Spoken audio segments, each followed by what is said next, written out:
So here I'll use the letter T to represent the number of days that it takes A to do this job alone, which means the rate of A would be, this is a fraction of a job it's doing per day.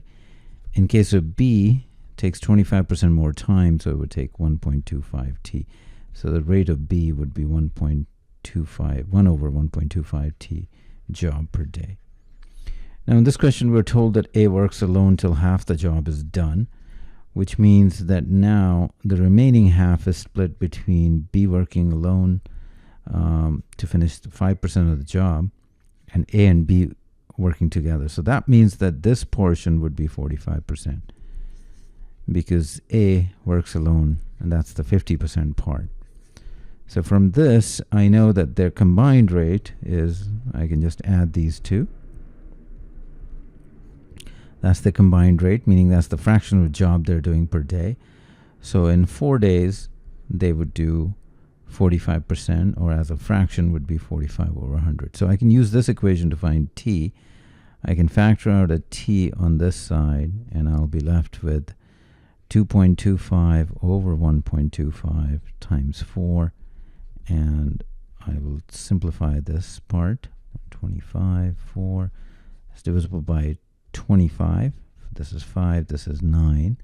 So I have 9 times 4, 5 times T, and then here I have 45 over 100.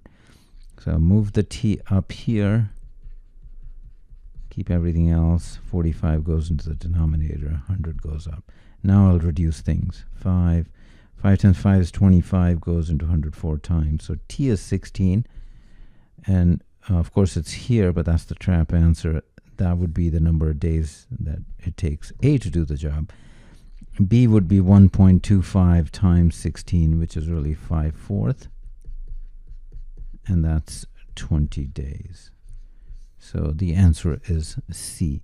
So you'll notice here, this piece is redundant, and I think, yeah, that's probably the only piece we don't really need. The rest we need to get to that 45%. So just keep that in mind, because in the beginning I was setting it up to be the total number of days from these 3 segments to add up to 13, but then I realized I don't really need it. So I think it's part of the setup here. So to summarize, the answer is C.